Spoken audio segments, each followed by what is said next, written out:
नमस्कार, आप जुड़ चुके हैं वैली एक्सप्रेस न्यूज़ के साथ। मुकद्दम अयूब गुजर मेरे साथ है। इनसे जानेंगे आखिरकार गुजर बकरवाल का जो भी मामला नज़र आया है। कुछ लोग सड़कों पे है, कुछ सड़कों पे आने की तैयारी में है। सरकार ने क्या किया, किस तरह किया, अयूब जी से पूछते हैं। अयूब जी, क्या लग रहा है आपको, जिस तरह से सरकार फैसले कर रही है, क्या नुकसान होगा आपकी कम्युनिटी को? देखिए, पहले तो मैं आपका शुक्रगुजार हूँ जिन्होंने अपना कीमती समय दिया। और जहाँ तक गुज्जर बकरवाल समुदाय की बात है जम्मू कश्मीर में, जहाँ तक हमारे हकों की बात है, अपने हकूक़ की लड़ाई के लिए गुज्जर बकरवाल बच्चे आज सड़कों पे हैं। ये आज बहुत बड़ा सियासी मुद्दा बन चुका है। दरअसल जो गुज्जर बकरवाल है, मैं आपको इसकी वाकफ़ी करा दूँ। जम्मू कश्मीर के अंदर गुज्जर बकरवाल पे जो अत्याचार हुए 70 साल, जहाँ के जो रियासती हुक्मरान थे, रियासती जो सियासी जमातें थी, उसकी एक बहुत बड़ी लंबी लिस्ट है।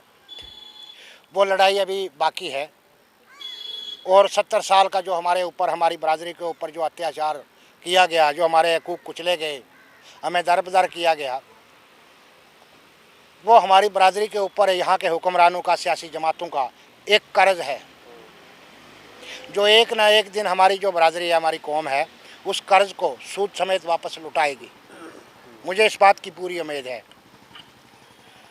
पर जहाँ तक आज हमारे बच्चों का सवाल है, हमारे बच्चे आज सड़कों पे हैं, बच्चे हैं, वे अपने हकूक़ की लड़ाई के लिए सड़कों पे आ चुके हैं। मेरा मानना है कि कहीं ना कहीं ये बिल जो है, ये सियासी बोल वचन का हिस्सा है। ट्राइबल बिल जो एक पहाड़ी के नाम से जो बिल लाया गया, पहाड़ी कुंबे को जो दिया गया, ये एक सियासी मोड़ का हिस्सा है। मैं आपको इस बात से वाकिफ़ करा दूं, हम जो जम्मू कश्मीर के गुज्जर बकरवाल हैं, जिनको कुचलने के लिए हर मुमकिन कोशिश जो है 70 सालों से होती रही है। जब हमें ये ट्राइबल एसटी मिली थी, उस समय हमारे जो कौम के माहिरीन थे, मियाँ बशीर साहब लारवी रहमतुल्लाह अलैह, जब उन्होंने कहा मेरे यहाँ गुज्जर बकरवालों के पाँव में चप्पल तक नहीं है, जो बच्चा पढ़ के आया उसे कहाँ जॉब में वो उसको जगह नहीं मिलती है, करप्शन बहुत ज़्यादा है, तो उसे आप कोई रिजर्वेशन दे दो, कुछ दे दो। जब उन्होंने मांग रखी, यहाँ के हुक्मरानों ने उसकी मांग को, उनकी मांग को भरपूर तरीके से जब नहीं लिया, तो उन्होंने यहाँ की सरकारों को, असम्बलियों को इस्तीफ़े दे दिए। उन्होंने कहा अगर मैंने अपनी कौम को उठाना है, बचाना है, जिसको 70 साल से कुचला जा रहा है, तो मैं इसके लिए हकूक़ की जो लड़ाई है, इसको किसी न किसी ज़मरे में खड़ा करके ही रहूँगा, ताकि ये लोग अपनी रोज़ी रोटी के लायक बन जाएं। सेंट्रल गवर्नमेंट ऑफ इंडिया के पास जब पहुँचे, गवर्नमेंट ऑफ इंडिया के पास जब उन्होंने अपनी गुहार लगाई, उस समय, उस वक्त पे उनके कंधों पे जो बोझ था, उनका साथ देने के लिए अगर कोई आगे आया, उस समय की जो भारतीय जनता पार्टी के जो लोग थे, जिन्होंने कंधा दिया हमारे उन माहिरीन साहिबान को, जिस वजह से हमें यहाँ ट्राइबल जो था ये स्टेटस मिला, हमें यहाँ एसटी में रिजर्वेशन मिली, जिसका हम लाभ ले रहे थे। पर उस दिन से एसटी के ख़िलाफ़ यहाँ के सियासी हुक्मरान जो थे, कहीं ना कहीं किसी न किसी समुदाय को बरगला करके, किसी न किसी तरीक़ाकार के मुताबिक हमारे हकूक़ को लूटने का काम चलता रहा। जब ये अपोजिशन में थी भारतीय जनता पार्टी, तब ये बिल आया पहले? हाँ जी, तब अपोजिशन में थी। और दूसरी मैं आपको एक बात ख़ास याद करा दूँ, जम्मू कश्मीर में जब से हमें एसटी मिली है, तब से हमारे हकूक़ सबसे ज़्यादा कुचलने की कोशिश की गई, किसी न किसी बहाने, ताकि जो ये गुज्जर बकरवाल अपना हकूक़ ले रहे हैं, ये राइट अगर फ्री हो जाए, तो यहाँ के जो ठेकेदार हैं, करप्ट नीति अपनी चलाने के लिए वो कहीं ना कहीं उस हकूक़ की कहीं ख़रीदारी का कोई पेशा चलाएं और कई लोग एजेंडा चलाएं। अब ये बात आज किसी न किसी बहाने जो पहुंच गई, सेंटर के पास एक बिल पहुंच गया, हमारे बच्चों ने इसके ऊपर काफ़ी बड़े पैमाने पर जो एहतजाज किया। पर मैं आपको दोबारा इस बात की तायद करता हूं, अपने बरादरी के लोगों से भी तायद करता हूं और सरकार से भी मेरा आपका मीडिया के माध्यम से ये कहना है, आपने लोगों से भी कहना है, हमारे जम्मू कश्मीर के जो गुज्जर बकरवाल थे, इस कदर इनको डिवाइड करके रखा था यहाँ की सियासी जमातों ने, उलझा के रखा था कि इस बरादरी के अंदर 12 कुल्ली और 13 मेट बने हुए थे। 12 कुली 13 मेट का मतलब? 12 कुली 13 मेट का मतलब है जिसको आपने राशन कार्ड की शिनाख्त का पता नहीं, वो भी गुज्जरों का लीडर बन जाता था जी। आप समझ गए। पर आज सियासत ने इस कदर हमें डिवाइड कर दिया है, 12 कुली 13 मेट की जगह आज 400 मेट बन चुका है। आप किसकी बात सुनेंगे? आज हम अपने बच्चों की बात सुने, हम आज अपने माहिरीन की बात सुने, हम अपने सीनियर लीडर्स की बात सुने, हम अपने बुज़ुर्गों की बात सुने, आज हम किसकी बात सुने? मैं कभी इस बात को गौर खोज करके जब समझता हूँ तो मैं ये कहता हूँ, इस कौम को बचाने की खातिर आज दोबारा 70 सालों के बाद किसी मियाँ बशीर साहब लारवी रहमतुल्लाह अलैह को दोबारा जन्म लेने की ज़रूरत है। चौधरी मासूद जैसी बाबा कौम को दोबारा जन्म लेने की ज़रूरत है। कहीं ना कहीं चौधरी दीवान अली, चौधरी गुलाम हुसैन लसानवी, किसी बुल्ले शाह को दोबारा यहाँ जन्म लेने की ज़रूरत है, ताकि ये कौम अपने कदमों पे खड़ा होने के लिए आगे बढ़ने की जो सोच रही थी, जिनके हाथ में कागज़ और कलम आ चुका था, ये कौम कल किसी ऐसे रास्ते पे भटका ना दें सियासी लोग जिससे इनका भविष्य खराब हो जाए। आपने देखा होगा जम्मू कश्मीर में सियासी रुझान के चलते एक नंबर के हिंदुस्तानी कश्मीरियों के हाथ में बंदूक भी आई और पत्थर भी आया। उन्होंने अपना कश्मीर भी नष्ट खराब कर दिया, अपना भविष्य भी खराब कर दिया। पर आज हमारी जो गुज्जर कौम है, ये सियासी निशाने पे इसलिए है कि इसके बच्चों के हाथ में कलम है और कागज़ है। ये एक कौम की, एक देश की एक बड़ी ताकत है। पढ़ लिख रहे हैं। ऐसे लोगों को सड़कों पे लाना, इनके हाथों में पत्थर थमाना, इनके हाथों में नारेबाजी कराना, ये इनके, मैं कहता हूँ कि इस कौम की तकदीर को उल्टा करने की साजिशें कल साबित हो सकती है। दोबारा से एक बार, पहले भी सियासत है ना, सियासत है। जो पढ़ेगा प्रोफेसर बनेगा, साइंटिस्ट बनेगा, IAS ऑफिसर बनेगा, तो उसको क्या मतलब है नारे लगाने से? लेकिन राज्यसभा मेंबर खटाना जी भी हैं, वो कुछ क्लियर नहीं कर रहे। जब दिल्ली में मीटिंग होती है, आनंद फानन में उपराज्यपाल जाते हैं, शाह साहब से मीटिंग होती है और तुरंत कहा जाता है कि बिल पारित किया जा रहा है। उसके बाद ही ये दिक्कत हुई ना।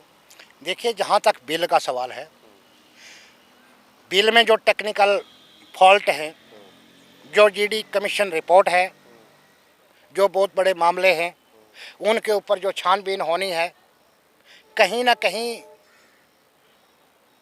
मैं समझता हूँ एक मिसमैनेजमेंट कहाँ से पैदा हुई है, वहाँ से इसके ऊपर डिस्कस करने की ज़रूरत है। मिसअंडरस्टैंडिंग कहाँ से चली आ रही है? अगर 1 साल से इस बिल का मामला चल रहा था या 10 साल से इस बिल का मामला चल रहा था, कौन सी मिसअंडरस्टैंडिंग थी? इन दोनों समुदाय के बीच में कोई अफरा तफरी नहीं थी। दोनों साथ थे, दोनों समुदाय राजी थे। कोई GD कमीशन रिपोर्ट बनाए, कोई और बनाए, कोई पहाड़ी ST मांगे, कोई ना मांगे, कुछ भी मांगे। एक चीज़ पूछनी है आपसे। हाँ। GD कमीशन की आप बात कर रहे हैं, GD commission, GD Sharma ji, हाँ, क्या गुजर बकरवाल या ST ST की कम्युनिटी के कुछ ऐसे काबिलगार लोग नहीं थे जो इन्हीं का नुमाइंदा अगर ये बिल पारित करवाता या इसको बनाता? देखिए, जो GD शर्मा कमीशन रिपोर्ट है, शर्मा, GD शर्मा कमीशन जो रिपोर्ट है, जब तक उस रिपोर्ट की कॉपी जो है पब्लिक के पास नहीं आती, तब तक मैं उसके ऊपर क्या कह सकता हूँ वो क्या रिपोर्ट है। ठीक है। अब जहाँ तक माहिरीन का कहना है, जिन्होंने उसको जाना है, समझा है, मैंने पहले भी ये सवाल पूछा था GD शर्मा के बारे में। वो इसलिए पूछा था कि GD शर्मा आपकी कम्युनिटी की तो है नहीं ना, वो SC ST की है। मैं एक चीज़ बात कर रहा हूँ, जी जी, अगर कोई कम्युनिटी का नहीं होगा तो वो ये जो 2 समुदाय है या कोई अदर कास्ट है, उसको नुकसान तो हो सकता है ना उससे। देखिए, हम कहते हैं हमारे हकूक़ के साथ छेड़छाड़ नहीं होनी चाहिए। अगर हमारे हकूक़ की तर्ज पर किसी अदर बरादरी को, किसी अपर कास्ट को आप कोई हकूक़ दे रहे हैं, तो वो कौन सा तरीक़ाकार है? अगर कोई ऐसा तरीक़ाकार है तो हमारे जम्मू कश्मीर में और भी बहुत सारे अपर कास्ट के लोग हैं, उनको भी हकदार फिर वो भी बनेंगे कल, उनको भी आना मिलना चाहिए। रिपोर्ट आई उसमें तो ये कहा गया ना, पहाड़ी इलाके में जो गुजर बकरवाल तो है ही है, उसके साथ राजपूत, ब्राह्मण, महाजन जो वहाँ पे रहते हैं, उन सबको इस चीज़ का जो पहाड़ी रिजर्वेशन का जो फ़ायदा है वो मिलेगा। ये किस तरह? देखो, सियासत जब करवट बदलती है, उसको करवट बदलने के लिए कोई ना कोई तरीक़ाकार चाहिए। किसी तरीक़ाकार के मुताबिक लोगों को खड़े करना है, मुद्दा बनाना है, एक सियासी माहौल पैदा करना है जिससे सियासी फुल्का पकाया जा सके। पहाड़ियों में और गुजरों में और पुंछ राजौरी में कोई ऐसा सवाल था नहीं। अगर कोई था, उसकी छानबीन जो माहिरीन कर चुके हैं या आगे अभी भी कर रहे हैं। पहाड़ी भी इस वक्त तसल्ली में है, इत्मीनान में है। उनका भी मानना है अगर हमारा हकूक़ होगा तो हमें मिलेगा। हम गुज्जर बकरवाल भी कहते हैं, हमारे बच्चों का भी आज सड़कों पे ये कहना है, अगर उनको कोई गैर आइनी आप राइट दे रहे हैं तो वो कैसे दे रहे हैं? ये मिसअंडरस्टैंडिंग कहाँ से पैदा हुई? इस मिसअंडरस्टैंडिंग को ख़त्म करना ये सरकार की ड्यूटी है। देखिए, मैं आपके मीडिया के माध्यम से सरकार से कहूँगा, देखिए मेरी बात सुनिए आप, सरकार को चाहिए दोनों समुदाय को अपने एतमाद में लेकर बिठाएं या अपने एतमाद में आप अपनी अपनी जगह बिठाएं, कॉन्फिडेंस में लें और इस मामले को निपटाने के लिए सरकार एक पहल करे जिससे कोई नुक्से अमन का खतरा पैदा ना हो। मैं एक चीज़ पूछूंगा, आपने बोला सरकार एक पहल करे। हाँ। होम मिनिस्टर साहब पार्लियामेंट में बोल रहे हैं कि हम यूथ से जो है वो बात करना चाहते हैं, जम्मू कश्मीर के युवा वर्ग से बात करना चाहते हैं। अगर आप बात करना चाहते तो आइए ना, रोका किसने? इसमें आपका क्या कहना है? देखिए, वो होम मिनिस्टर ऑफ इंडिया है, वो एक इतने बड़े मुल्क के होम मिनिस्टर ऑफ इंडिया है, ठीक है। मेरा होम मिनिस्टर के डायलॉग पे या उनके स्टेटमेंट पे बोलना कोई अच्छी बात नहीं है, पर मैं एक बात ज़रूर कहूँगा, जो जम्मू कश्मीर की यूथ है, इस रियासत जम्मू कश्मीर की जो हालात हैं, जो यहाँ के मामलात हैं, हमारे मुल्क हिंदुस्तान और वर्ल्ड लेवल के जो माहिरीन हैं, वो इस जम्मू कश्मीर के मामले को निपटाने में आज तक फेल रहे हैं। वहाँ हमारे बच्चों का तो बेचारों का कोई सवाल ही पैदा नहीं होता है। जम्मू कश्मीर के युवा को इसके बारे में इतना पॉलिटिकल नॉलेज नहीं है ताकि वो कोई ऐसी बात रख सके, क्योंकि ये 70 सालों से उलझा हुआ मसला है। और हम लोग जो गुज्जर बकरवाल हैं, इस उलझे हुए मसले में 70 सालों से अगर सबसे ज़्यादा अगर किसी ने मार खाई है तो वो हमारे गुज्जर बकरवाल समुदाय ने खाई है। देखिए, हम गुज्जर बकरवालों को, यहाँ के जो हुक्मरान थे, डोगरा शाही राज जो था, वो हम गुज्जर बकरवालों को कभी सज़ा नहीं देते थे, जुर्म कितना बड़ा क्यों ना हो। मेरे चौधरी ये बेइज्जती हो जाएगी और इसे को रेस्ट ना करे। ये डोगरा राज के जो किंग्स थे, उनका कॉल था। हम जो गुज्जर बकरवाल थे, इस रियासत के असली वारिस जो थे, डोगरा शाही राज के जो सीने के बाल थे, वो गुज्जर बकरवाल ही थे, ठीक है। जब यहाँ सियासी अपने ताकतें पैदा की गई, जो सियासी माहौल पैदा किया गया आज़ादी के बाद, विलय के बाद, जम्मू कश्मीर के विलय के बाद हुआ है। विलय के बाद जब हुआ तो उन्होंने सबसे पहले यहाँ से गुज्जर को दौड़ा दिया, माइग्रेंट करा दिया, मरा दिया, और जो बच गए उनको 2 भाग में डिवाइड कर दिया। कुछ बाउंड्री लाइन के उस पार हमारे लाखों लोग आज भी बिजली पानी के बगैर ज़िंदगी गुजर बसर कर रहे हैं, कदीम इंसान वाली ज़िंदगी गुजर बसर कर रहे हैं। और हम लोगों को 70 सालों से सिर्फ दबा के इसलिए रखा कि ये हिंदुस्तान जिंदाबाद बोलने वाले लोग हैं, ये हमारे आज़ादी वालों के या पाकिस्तान वालों के नारे नहीं लगाएंगे, इसलिए इन्हें दबा के रखो। ये अगर एसटी ले रहे हैं, एसटी में कोई नया कोई वहाँ इंजेक्शन लगाओ ताकि उसमें उस प्लेट में किसी को घुसा दें, समझ गए। ये जम्मू कश्मीर के लोगों ने, मैं कहता हूँ, इस हमारी जम्मू कश्मीर रियासत के जो हुक्मरान थे, जो यहाँ की सियासी जमातें थी, अगर ये हमारी फलाह व बहबूद करना चाहते, आपने देखा होगा यहाँ बड़े बड़े लीडरों ने, बड़े बड़े जो ब्यूरोक्रेट्स थे, उन्होंने 100 रुपये कनाल स्टेट लैंड ली है और 4-4, 10-10, 20-20 कनाल ली है, बंगले बना रखे हैं।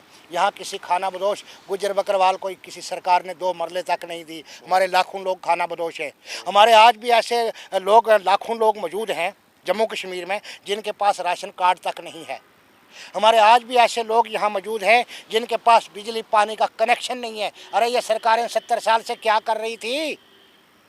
तो जो अभी 5-5 मरले की बात की जा रही है वो अरे 5 मरले की बात जो यहाँ होने पर लेफ्टिनेंट गवर्नर साहब ने की है, मैं इसका बहुत शुक्रगुजार हूँ। मैं धन्यवाद करता हूँ गवर्नर साहब का कि आपने 70 सालों में पहली बार किसी भी नागरिक को, गरीब बीपीएल समुदाय के किसी बेचारे लैंडलेस को 5 मरले दिया है 70 सालों से। जो यहाँ असेंबलियों में बैठे थे 370 के पीपे उठाने वाले, उन्होंने कभी किसी आम नागरिक को जीने के लिए, राह देने के लिए 2 मरले ज़मीन तक नहीं दी है। आप समझ गए? हम जो यहाँ के गुज्जर बकरवाल थे, हम गुज्जर बकरवालों को कुचलने का अगर काम किया है ये रियासती हुक्मरानों ने किया है। देखिए, हम हज़ारों साल से मुकद्दम थे। हम तब भी मुकद्दम थे जब सिकंदर आज़म का दौर था। हम तब भी मुकद्दम थे जब मुगलिया दौर था। हम तब भी मुकद्दम थे जब अंग्रेज़ों का दौर था। हम तब भी मुकद्दम थे जब महाराजा हरि सिंह का और गुलाब सिंह का दौर था। आप समझ गए? यहाँ गुज्जर को गुज्जर नहीं समझा गया, इसलिए कि ये देश का नारा लगाता है, ये हिंदुस्तान का नारा लगाता है। हम यहाँ की जो सियासी जमातें थी वो उस चीज़ पे खुश थी जिस चीज़ पे पाकिस्तान का नाम बोला जा सके, वो उस चीज़ पे खुश थी जहाँ आज़ादी का नारा लगाया जा सके। हमारे लोग वो काम नहीं करते थे। हम आज हमारी कौम जो आज बरादरी है, मैं कहता हूँ, मेरा मानना है आज हमारे बच्चे हैं वो अपने हकूक़ की लड़ाई के लिए सड़कों पे आए हैं। आज हमारी कौम में 12 कुल्ली 400 मेट बन चुके हैं। हमें अपनी बरादरी को बचाने के लिए हमें आज मियाँ बशीर साहब लारवी की ज़रूरत है, हमें आज बुल्ले शाह की ज़रूरत है, हमें आज गुलाम हुसैन लसानवी की ज़रूरत है, हमें आज दोबारा किसी चौधरी दीवान अली की ज़रूरत है, हमें दोबारा किसी अच्छे मकाम के लोगों की ज़रूरत है, दोबारा किसी चौधरी मसूद की ज़रूरत है। अगर ऐसी हस्तियाँ आज दोबारा हमारी कौम में जन्म नहीं लेंगी तो हमें तो यहाँ जम्मू कश्मीर में जो पढ़ने लिखने वाले हमारे बच्चे हैं जिनके हाथ में कलम है, कल इनके हाथों में पत्थर देखने को मिलेगा। जो सियासी हालात बनते जा रहे हैं, हम नहीं चाहते हमारे बच्चे कलम रखने वाले, किताब रखने वाले कल अपने हाथों में पत्थर रखें।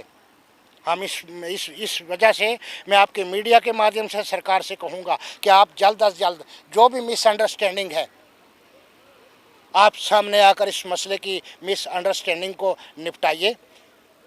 जम्मू कश्मीर में जो हम गुज्जर बकरवाल थे, जब जम्मू से चलते थे कश्मीर की ओर और कश्मीर से चलते थे जम्मू की ओर, हमें भाई साहब यहाँ पर 2 रुपये की टिक्की नहीं मिलती थी। बंदे हमारे मर जाते थे, किसी को इन्फेक्शन है, बुखार है, पेट दर्द है, रास्ते में हमारे लोग मर जाते थे। 2 रुपये की हमें दवाई यहाँ की सरकार नहीं दे पाई। आज सेंट्रल गवर्नमेंट ऑफ इंडिया की बदौलत आज यूटी बन गई, पावर सेंटर के पास है। आज हमारे कुत्ते को भी कश्मीर जाने के लिए सरकारी गाड़ी मिलती है। आज कश्मीर से जब गुज्जर जम्मू आते हैं, इंसानों को तो मिलती है, हमारे जानवरों को, हमारे कुत्ते के लिए भी वहाँ गाड़ी बुक होती है। आप समझ गए? मैं आपको इस चीज़ की वाकफियत करा दूँ। हमारे जम्मू कश्मीर के अंदर हमारे बच्चों को पढ़ाने के लिए जो ठगबाजी यहाँ रखी गई थी, 3000 और 1500 का टीचर दिया जाता था हमें, जो 6 महीने में अपनी सैलरी निकालने जाता था, स्कूल में नहीं जाता था, ताकि ये कौम जो है ये यहाँ इसी तरह धक्के खाती रहे, पढ़ लिखना जाए। हमारे साथ ये धोखाधड़ी 70 सालों से चली। मैं आपको दोबारा इस बात पे याद दिलाऊंगा, यहाँ एक बोर्ड बनाया गया था, वो थे गुज्जर बोर्ड, पहाड़ी बोर्ड भी तो है। मैं कहता हूँ, मैं गुज्जर बोर्ड की बात करूँगा। जिस गुज्जर को राशन कार्ड का पता नहीं होता था, राशन कार्ड पे क्या लिखा हुआ, कितने बंदे हैं, उसको बोर्ड का मेंबर बना देते थे गुज्जरों की डेवलपमेंट के लिए। सिर्फ 31 मार्च से पहले 2 दिनों में वो अकाउंट खुलते थे। वो कुछ चंद लोग जो सियासी लुटेरे होते थे वो पैसे निकाल लेते थे और गुज्जरों को, बेचारों को गुज्जर बोर्ड का कोई बेनिफिट डेवलपमेंट का नहीं होता था। आज यहाँ पर ट्राइबल डिपार्टमेंट आया सेंट्रल गवर्नमेंट ऑफ इंडिया की तरफ से। आप समझ गए? ट्राइबल के जो प्रोजेक्ट्स हैं जब यहाँ लगेंगे इस स्टेट के अंदर, सेंट्रल गवर्नमेंट ऑफ इंडिया जब लगाएगी, हमारे लोगों को रोज़गार मिलेगा, हमारे लोगों को डेवलपमेंट होगी, हमारे लोगों को एनवायरनमेंट के लिए भी सहायता मिलेगी। हर किस्म की सहायता जो है ट्राइबल डिपार्टमेंट के द्वारा हमें डेवलपमेंट के लिए मिलेगी। ये सारी चीज़ें जानकर रियासती हुक्मरानों के कच्चे ढीले हुए पड़े हैं। जिन गुज्जरों को हम 2 रुपये की टिक्की का पैसा नहीं दे रहे थे, आज उनकी गाड़ियां भी जो गवर्नमेंट ऑफ इंडिया के पैसे के जरिए उनके कुत्ते भी गाड़ियों में बैठ कर जाते हैं। ये बात यहाँ के हुक्मरानों को पसंद नहीं है, इससे वो राजी नहीं है। हम गुज्जर बकरवाल कहते हैं जम्मू कश्मीर के हुक्मरानों को, आपने जो 70 साल हमारे ऊपर अत्याचार किया वो हम पे कर्ज है, हमारी बरादरी पे कर्ज है, और ये कर्ज एक ना एक दिन हमारी बरादरी सूद के समेत आपको वापस करेगी। देखो इतिहास गवाह है, पूरी दुनिया में गुज्जरों ने राज किया है, सिकंदर आजम से लेकर सदर सदाम हुसैन तक, राजा मेहरबोज से लेकर सरदार वल्लभ भाई पटेल तक। ठीक है, जम्मू कश्मीर के हुक्मरानों को 70 साल जो गुजरे ना, ये मैं समझता हूँ जुमा से जुमा अभी 8 दिन नहीं हुए। हम जो गुज्जर हैं, हम गुज्जर लोग, हमारे ऊपर कोई जितना मर्जी अत्याचार करे हम कभी बोलते नहीं, लेकिन अगर बोलते हैं मैदान में अगर उतर जाएं फिर हम अंजाम नहीं देखते। मैं आपके मीडिया के माध्यम से दोबारा सरकार से अपील करूंगा, जो हमारे बीच में ये एक मिसअंडरस्टैंडिंग चल रही है इसको क्लियर करने के लिए सरकार पहल करे, जिसकी सरकार की भरपूर मेहनत से ये मिसअंडरस्टैंडिंग ख़त्म हो जाए। जीडी शर्मा कमीशन रिपोर्ट किया है, पहाड़ियों को रिकमेंड किसने किया, किस आधार पे किया, ठीक है, और ट्राइबल जो बिल आप पास करने जा रहे हैं, जो टेबल पे गया आपने किया नहीं किया वहाँ अभी मौजूद है, जिसके चलते हमारे कई बच्चे जो आज सड़कों पर हैं। कल सियासी लोग कोई सियासी माहौल ऐसा क्रिएट करके हमारी कौम को बदनाम ना करें। हम अपने बच्चों से भी कहेंगे आप पुरअमन एहतजाज करें। पर मैंने एक नई बात देखी है, मैंने बहुत सारे प्रोटेस्ट देखे हैं, मेरी 55 साल एज है, मैंने जाने समझे भी हैं। और राजस्थान में हमारा गुज्जरों का जो एक काफ़ी बड़ा आंदोलन हुआ था, रिटायर्ड कर्नल करोड़ी सिंह बैंसला जिसको लीड कर रहे थे, जिसमें 72 जवान मारे गए थे आरक्षण को लेकर। आपने ये भी देखा होगा, किसान आंदोलन भी देखा होगा, आपने ये भी देखा होगा, अन्ना हजारे जी का आंदोलन भी देखा होगा। हर नागरिक उसमें समुदाय का जो जिसको शमूलियत करनी है वो करता है, जुड़ा हुआ था। पर हम गुज्जर बकरवालों के बच्चों ने कहीं शुरुआत की, आपने प्रोटेस्ट की। कई लोग इसको इस अंदाज से ले रहे हैं, कोई जी उस सियासी पार्टी का आदमी है तो फिर वो हम प्रोटेस्ट में आए जी, कोई उस सियासी जमात का वो इस प्रोटेस्ट में ना आए जी। ये मैंने नई बात देखी है। अगर गुज्जरों का प्रोटेस्ट कर रहे हैं हमारे बच्चे, तो मैं अपने बच्चे से कहूँगा, अगर आप गुज्जरों के बच्चे हो, आपके लिए सभी गुज्जर बराबर है। किसी गुज्जर के माथे पे ये स्टैंप नहीं लगी है कि ये फलाने का अलाटी है, वो अलग बात है।